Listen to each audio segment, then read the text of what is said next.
Hello friends, welcome back to my channel stock queen 31। Channel को subscribe नहीं किया, please subscribe my channel. 3M India के quarter 4 के number out हो चुके हैं। देख लेते हैं कैसे आए नंबर। उसके पहले मैं आपको बताना चाहती हूँ कि डेटा इन्होंने लाख में दिया हुआ है, तो मैं आपको करोड़ में कन्वर्ट करके बता दूंगी। अगर हम बात करें रेवेन्यू की, तो इस क्वार्टर कंपनी का रेवेन्यू 1098 करोड़ था। अगर हम बात करें क्वार्टर 3 की, तो वहाँ पर कंपनी का रेवेन्यू 1089 करोड़ था। अगर हम बात करें क्वार्टर 4 लास्ट ईयर 24 की, तो वहाँ पर कंपनी का रेवेन्यू 1094 करोड़ था। तो हमें क्वार्टर ऑन क्वार्टर कंपनी का रेवेन्यू बढ़ते हुए देखने को मिला है। अब हम ईयर ऑन ईयर देख लेते हैं।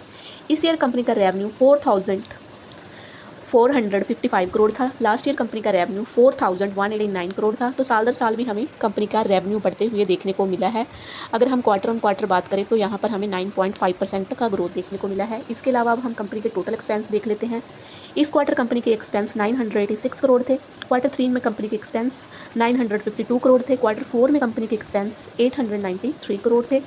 तो हमें क्वार्टर ऑन क्वार्टर कंपनी के एक्सपेंस बढ़ते हुए देखने को मिले हैं। अब हम ईयर ऑन ईयर देख लेते हैं। इस ईयर कंपनी के एक्सपेंस 3,742 करोड़ थे। लास्ट ईयर कंपनी के एक्सपेंस 3,486 करोड़ थे। तो साल दर साल भी हमें कंपनी के खर्चे बढ़ते हुए ही देखने को मिले हैं।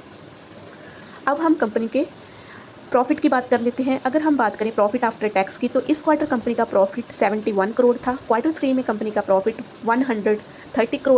13 करोड़ था। तो ऑलमोस्ट हमें क्वार्टर ऑन क्वार्टर डिक्लाइन देखने को मिली है।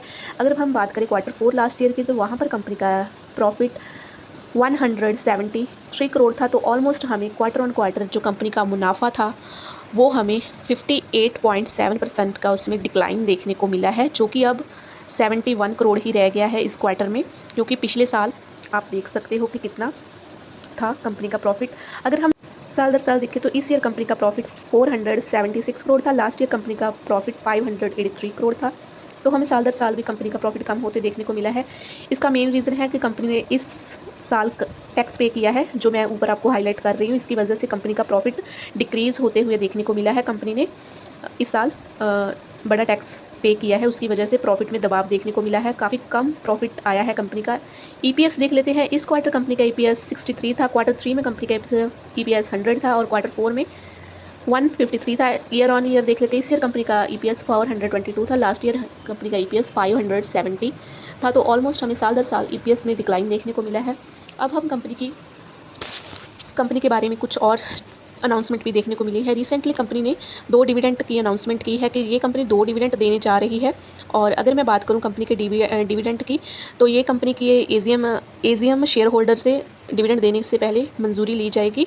और जो कंपनी की रिकॉर्ड डेट है डिविडेंड की, वो 25 जुलाई तक इन्होंने तय किया है। अब हम कंपनी के डिविडेंड के बारे में बात कर लेते हैं। बोर्ड ने 160 रुपये का एक डिविडेंड और फाइनल डिविडेंड 375 रुपये का देने का ऐलान किया है। इसलिए कंपनी ने कुल मिलाकर 535 रुपये का डिविडेंड देने का फैसला किया है। तो कंपनी ने 535 रुपये का डिविडेंड देने जा रही है। तो रिज़ल्ट वगैरह तो आप ऑलरेडी देख ही चुके हो।